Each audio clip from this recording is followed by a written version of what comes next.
America great again. US Election 2024 brought to you by Striker Hexo.ai.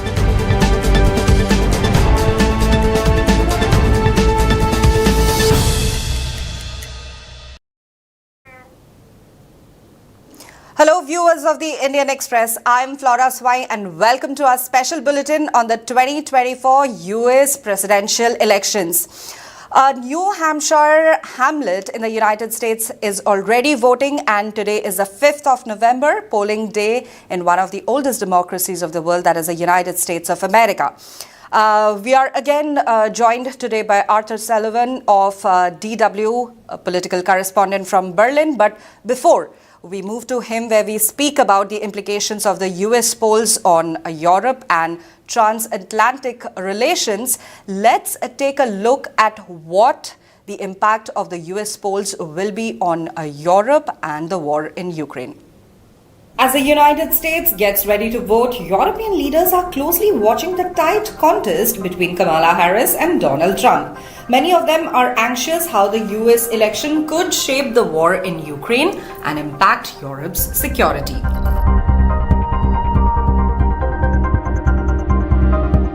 European officials are particularly concerned about a Trump victory. It is because of the unpredictable foreign policy during his previous term, his criticism of NATO, and mixed stance on Ukraine's war with Russia. Many fear that a perceived Russian win in Ukraine could embolden Moscow to target NATO members. That's a possibility Germany's spy chief has warned about, suggesting that Russia might have the capacity by the decade's end.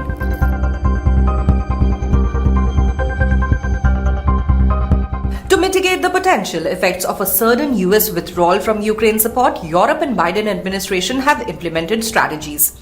It includes a $50 billion G7 loan to keep Kyiv supplied with arms. Additionally, NATO has established a new command structure to coordinate military aid for Ukraine, shifting the responsibility from a US-led coalition to NATO itself. While this provides a buffer, Europe acknowledges the US's outsized influence in NATO. Kamala Harris, as vice president, has taken a strong stance against Russia and promised continued support for Ukraine if elected, though she has not provided specific details. Trump has claimed he could end the war swiftly, yet hasn't clarified how. He has criticized US aid to Ukraine, labeling President Zelensky the greatest salesman on earth, and accused him of contributing to the start of the war. Trump's campaign spokesperson, Caroline Leavitt, asserts that Trump would restore stability worldwide through American strength and shift more defense costs to European nations.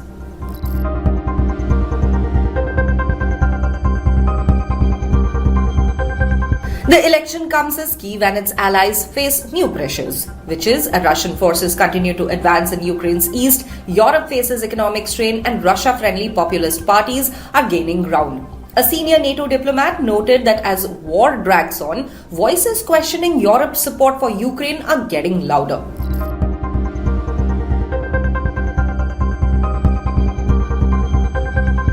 To cushion Ukraine from any sudden shift in the US policy, European officials point to the $50 billion G7 loan.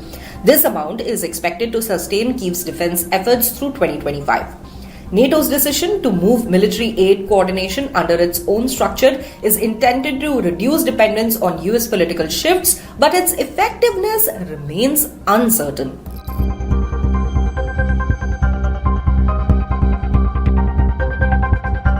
European officials are actively trying to influence Trump's camp, emphasizing that a Ukrainian loss would damage US standing and embolden Russia and China. NATO Secretary General Mark Rutte has warned that the war affects not just Ukraine but also America's future security.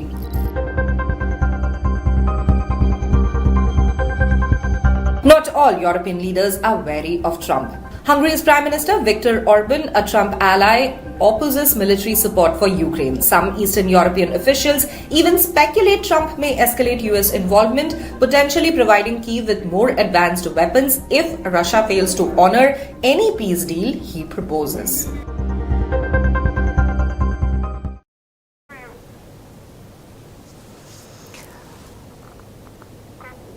Hi, Arthur. Yesterday we spoke about the US implications on Europe in terms of NATO. We spoke about climate change and trade as well. And I want to continue in that aspect. The transatlantic economy is valued at a staggering 8.7 trillion US dollars, and it has exhibited remarkable resilience, especially in the face of the Russia-Ukraine war. Now, Europe and US are deeply integrated regions in terms of geoeconomics. How do you think that at the US elections, these polls, they are going to impact the global supply chain and the overall economic growth? Well, you said it there yourself, Flora, in terms of how important that economic relationship is between the US and the EU. From the EU's perspective, it's even more important. I mean, the US is the EU's biggest trading partner. It's currently Germany's biggest trading partner. For the US, it's not quite the biggest because, the North American neighbours there, Canada and Mexico, are huge for the US as well. China's obviously huge too. But the EU is a critical partner economically for the US. So you mentioned their supply chains. Well, first of all, one of the things to say about supply chains is that the single biggest disruptor to global supply chains in the last few years was the global COVID-19 pandemic. So sometimes supply chains are hit by unexpected events, geopolitical events, not necessarily as simple as economic policy within a nation at a given time. Often the most damaging things are those kind of issues. For example, another major issue, which isn't necessarily been talked about this much in this election, but which would have a massive impact on global supply chains, is if anything were to happen in Taiwan, which obviously is a huge semiconductor producer, and we know how Trump feels about Taiwan. Again, he speaks about it transactionally. He says things along the lines of, what has Taiwan done for us lately?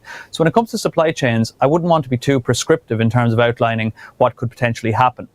But if you are looking at the simple facts of this election, the biggest impact on global supply chains based on the results of this would be if Trump were to win and he were to follow through with some of the things he's talked about in terms of tariffs. So he has talked about, for example, 60% tariffs, between 10% and 20% tariffs on goods from all countries in the world, which is a mind-blowingly vast array of tariffs that actually were to be followed through on.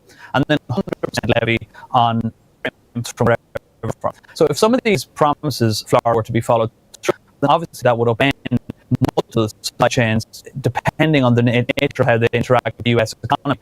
It would obviously, some economies would divert from exporting to the US. It would obviously disrupt a lot of those existing economic relationships. That's in the event of a Trump victory. Now, in the event of a Harris victory, obviously she's not anywhere near as stringent on trade as he is. But she would be very likely to continue with his, or not his policies. I guess they were originally his policies. Biden continued them, but the generally hawkish stance on China and on trade with China, Harris would undoubtedly continue with that. So I guess supply chains globally in certain sectors have already adjusted to this new era that we live in now in terms of, rising trade barriers and tariffs. They're already in place, obviously, between the US and China, but also we see more and more from many developing countries putting barriers in place to protect their own domestic sectors from issues around Chinese overcapacity and so on and so forth. So I think Trump's election would obviously have a bigger impact, but we do live in a new era when it comes to global trade, and that's probably the way I would look at this. But in terms of your original point about the overall importance of this transatlantic relationship, I think a victory would upend that transatlantic economic relationship much more than a Harris. That would be seen much more as a case of continuity from the last 4 years. Absolutely. But all said and done, there has been a decline in the FDI investments because of a lot of global uncertainties. How do you see Europe changing its investment strategies post the US elections? Well, in fact, one of the biggest issues in the EU at the moment is there's simply not enough investment, full stop.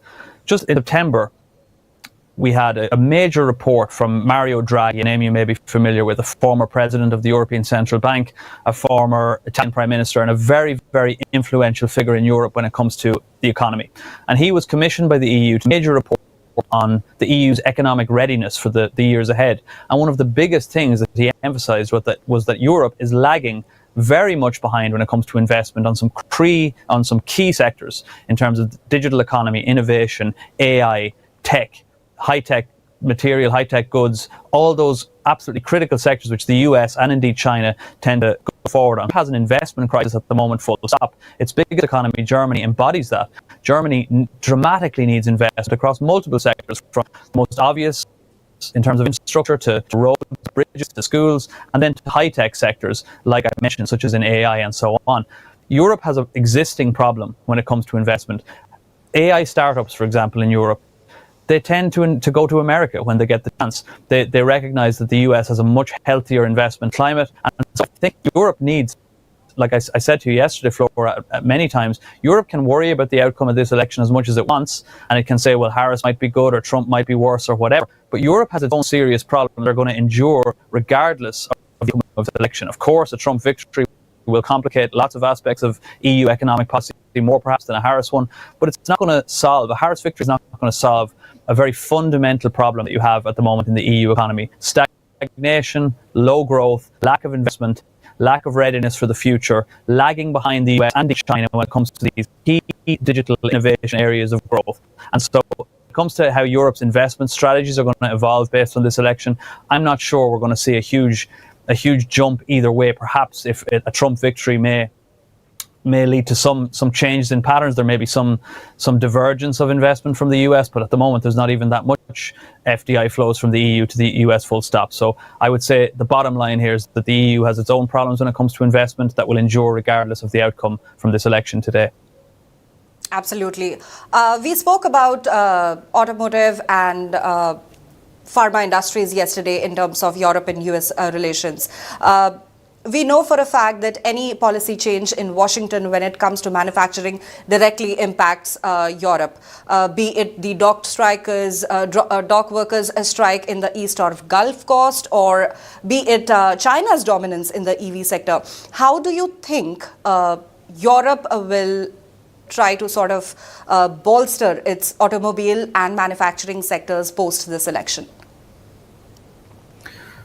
Well, I think if I really knew the answer to that, I would be earning a lot of money somewhere else advising some of European car makers, because they don't know the answer to this question. They've been having serious problems to try and adjust to the new world we live in terms of electric vehicles, whether that's American companies such as Tesla, or indeed, as you mentioned correctly, the huge competition that's coming from China in terms of EVs.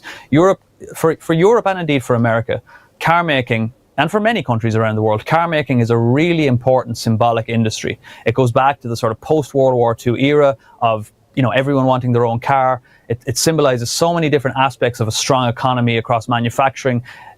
Car making is a very important symbolic and indeed practical industry. And in Germany, for example, at the moment, like much of Europe, is having an existential crisis at the moment with regard to its car making. Volkswagen, the most iconic German car making brand, looks like it's going to be closing down factories for the first time in its near 100-year history. Now, it may not come to pass that they will actually have to close them down, but the company has serious problems. It has struggled to adjust to the EV transition, and it's really struggling to cope with the loss of market share in China and indeed competition from Chinese car makers. Now, if Trump were to win, this problem in EU car making would be amplified significantly, because Trump has spoken repeatedly about US car making, he seems to have a real bee in his bonnet about car making above all other trade issues. He doesn't like to see German cars, he doesn't like to see Japanese cars or Chinese cars coming into the US market, and so he has spoken about putting a 100% tariff on cars across the board, wherever they're from, coming into the United States, and perhaps there would even be extra ones on Chinese cars. Now, it's important to say that this issue around EVs is not just a problem that the EU or indeed the US is grappling with. We've seen in many countries around the world, including in major developing economies of the global south, for example, such as Brazil and others, that they are taking serious steps to safeguard their own EV sort of ambitions from Chinese competition. So this is an important global issue. China is able to produce electric vehicles of a very high standard at a far cheaper price because of the fact that it's a very highly controlled state-run economy. This problem is not going to necessarily go away, but undoubtedly existing existential crises within EU car making will be made worse if Trump would come to the White House, because he would probably, on all his trade threats, I think the one that he's most likely to follow through on would be with regards to car making. Absolutely.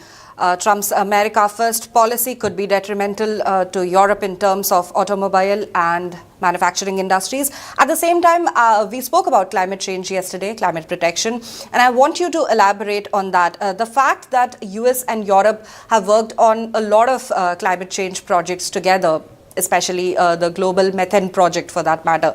However, there are also policies both of the US and the European Union, such as the US Inflation Reduction Act of 2022 and of course the European Union's carbon border adjustment mechanism that has raised concerns in the US.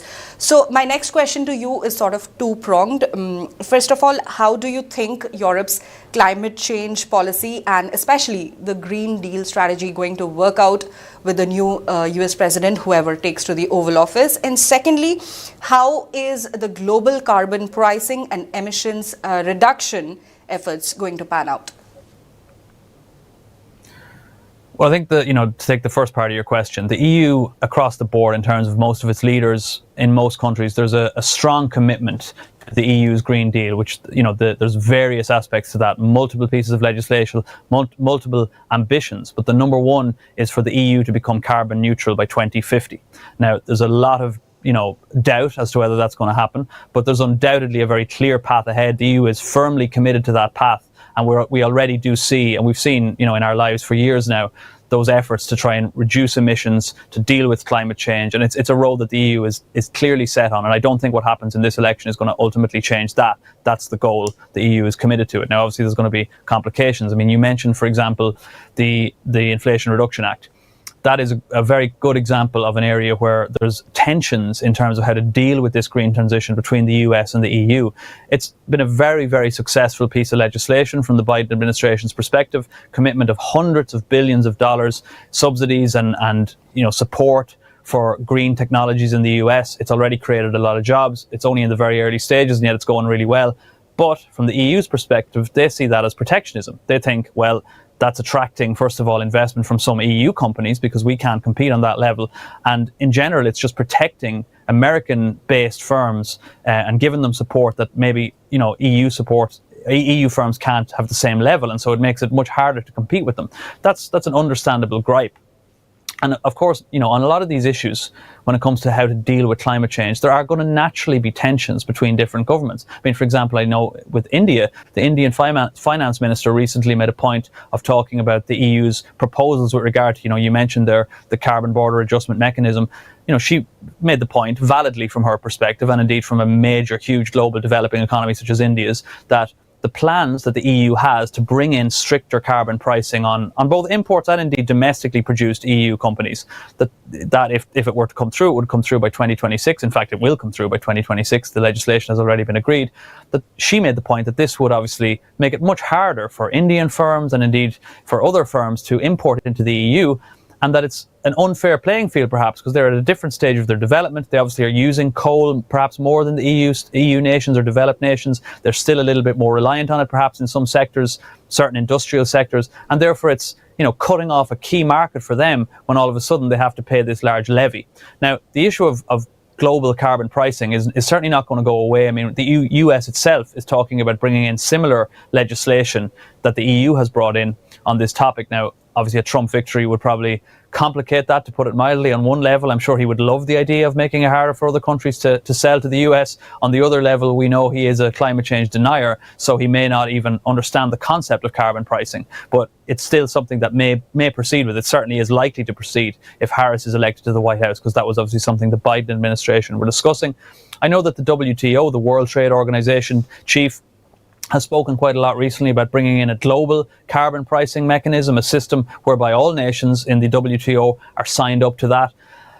Those moves are obviously going to continue in the years ahead. I think while there are bumps along the way, the global path towards dealing properly with climate change, I think is thankfully an irreversible one. I think most countries do agree that this needs to happen. There's still going to be disagreements over how it happens.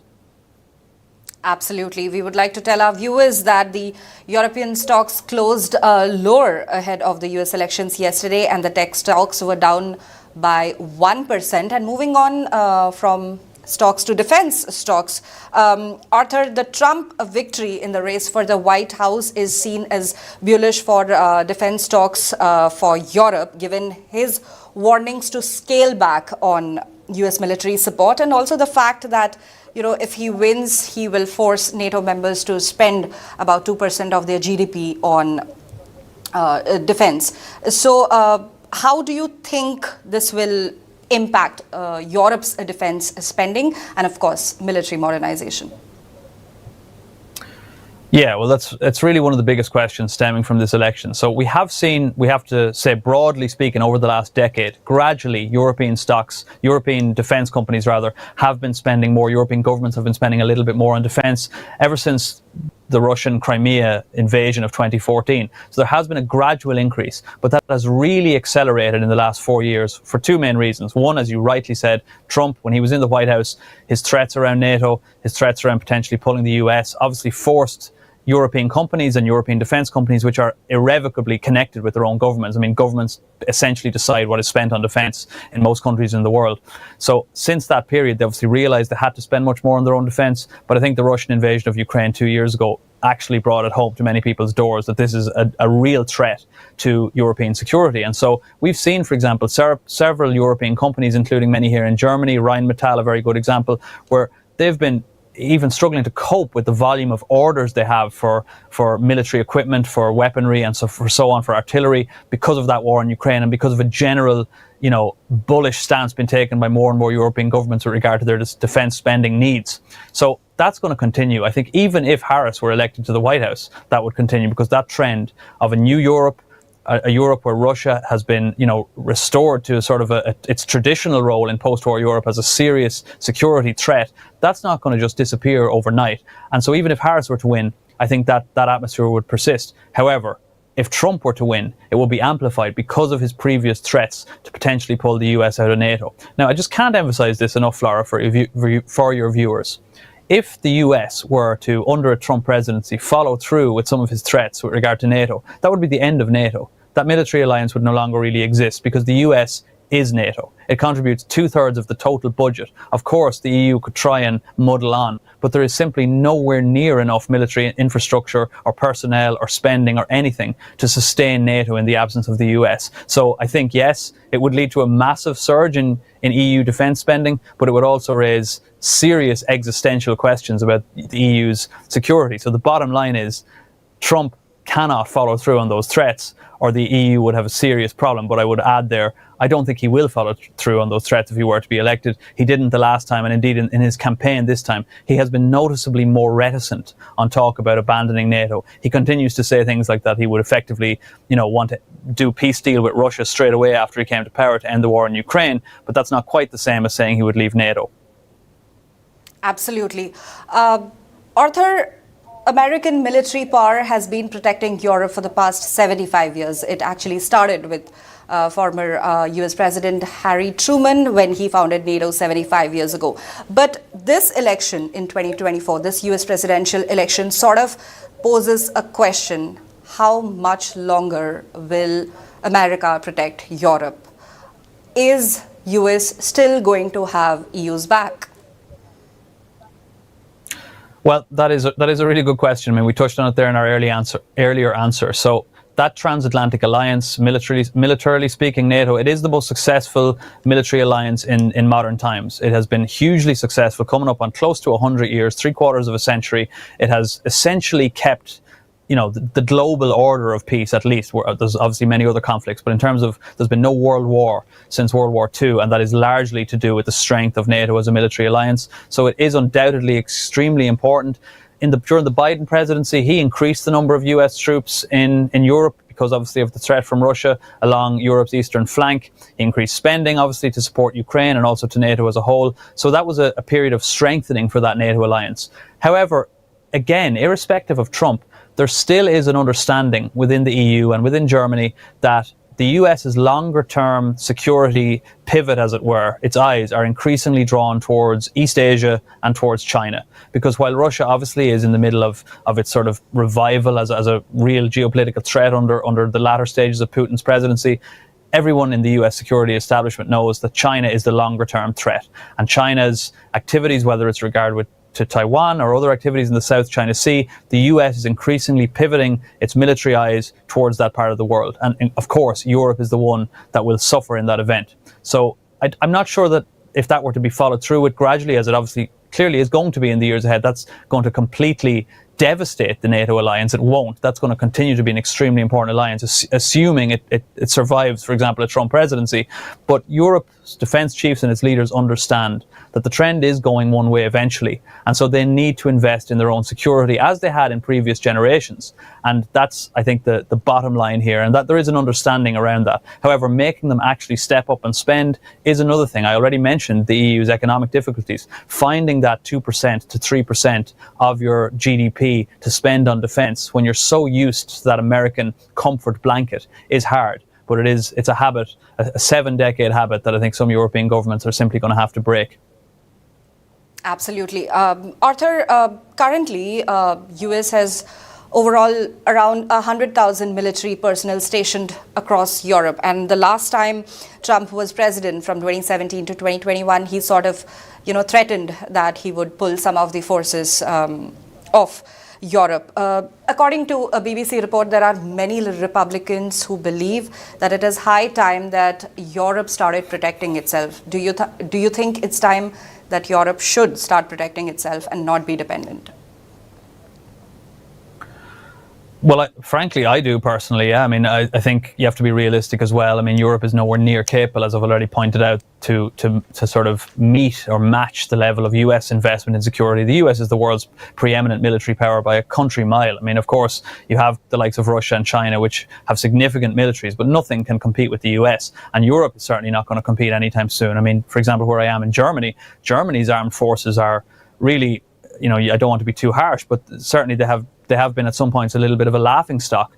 I mean, there are many countries in Europe which have nothing even approaching an acceptable level of military readiness in the event of the United States' absence. So it goes without saying that all these countries need to invest in their own security. We live in a changed world. It's not the same as the sort of post-World War II order where there was that sense of security and that certain plates would not shift one way or the other. What's been happening over the last few years, we have seen there is this new world we're living in. I mean, Xi Jinping said it to Vladimir Putin famously during one of their meetings in the last few years. We're living in a new world. We are part of that new world, that we're making these changes. This is something that Europe needs to understand. European leaders need to understand. We cannot always be reliant on the United States as, our main defence mechanism. Now, of course, there are governments, for example, in the EU, the French government, the UK government, where there is serious military intelligence, serious military capability. They are indeed nuclear powers. But the fact is that without the United States as that umbrella of safety there, the EU would be completely exposed to threats from other parts of the world, whether that's Russia or indeed China. So it's not something that a few years of investment is going to change, but there needs to be that longer term pivot and readiness to prepare for that day when perhaps the United States is not the ally that we all have been used to it being for many decades. Absolutely, Arthur. And before we let you go, one final question to wrap it all up. Speaking of defense, do you think that these US polls will influence the US-Europe cooperation when it comes to counterterrorism and cybersecurity? Well, I think thankfully that is one area where it should be relatively impervious to whoever wins the results of the election. I mean, the US and the EU, and indeed the UK has to be mentioned here in this regard, because the UK and the US have a very deep security relationship, even though the UK is no longer in the EU. That relationship does go back to obviously the end of the Second World War in terms of sort of establishing modern connections between their intelligence services. They do share a lot of information when it comes to counterterrorism, when it comes to cybersecurity.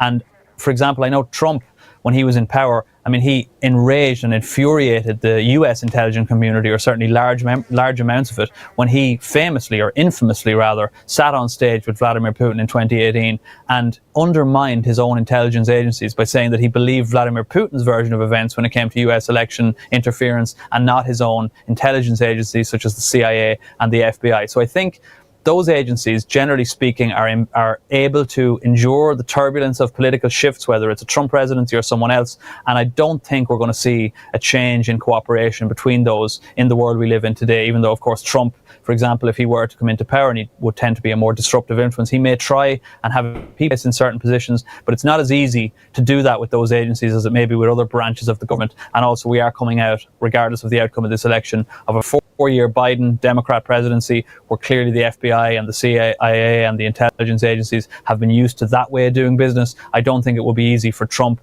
to change that overnight, if at all, during a potential second term for him. Thank you so much for speaking to us, Arthur. Polling is now open in 8 states of the United States of America, including key battlegrounds in New York and Virginia. Voters in Connecticut, New Jersey and New Hampshire also began casting ballots at 6 a.m. ET, while Indiana and Kentucky will follow shortly. And the first ballot for the 2024 U.S. presidential elections was cast in New Hampshire. For all the live updates on the 2024 U.S. presidential elections, please stay tuned to the official YouTube channel of the Indian Express and visit our website, indianexpress.com. That's all from us. And now, thank you for watching.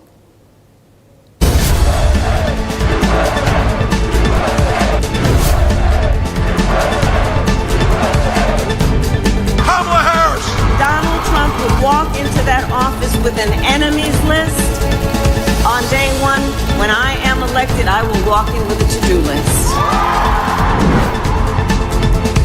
Donald Trump. Everyone who simply wants to do one thing, make America great again. US Election 2024 brought to you by Striker Hexo.ai. In one of the oldest democracies of the world, that is the United States of America. We are again joined today by Arthur Sullivan of DW, a political correspondent from Berlin. But before we move to him, where we speak about the implications of the US polls on Europe and transatlantic relations, let's take a look at what the impact of the US polls will be on Europe and the war in Ukraine. As the United States gets ready to vote, European leaders are closely watching the tight contest between Kamala Harris and Donald Trump. Many of them are anxious how the US election could shape the war in Ukraine and impact Europe's security.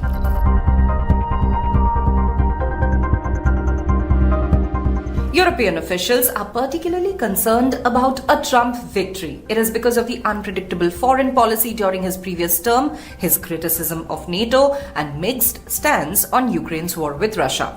Many fear that a perceived Russian win in Ukraine could embolden Moscow to target NATO members.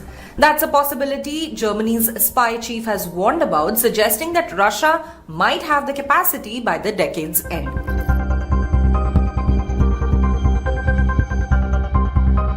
To mitigate the potential effects of a sudden US withdrawal from Ukraine support, Europe and Biden administration have implemented strategies.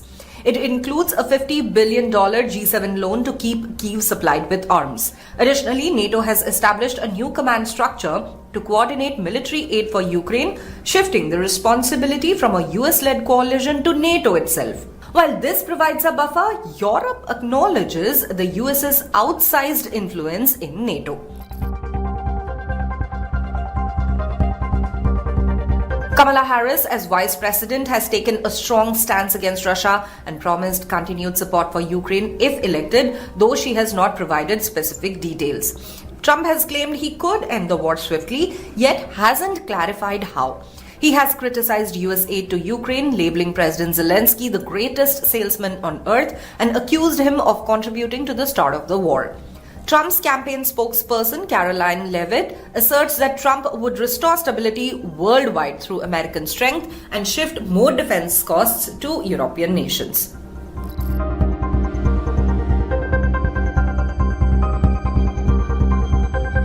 The election comes as Kyiv and its allies face new pressures, which is Russian forces continue to advance in Ukraine's east, Europe faces economic strain, and Russia-friendly populist parties are gaining ground. A senior NATO diplomat noted that as war drags on, voices questioning Europe's support for Ukraine are getting louder.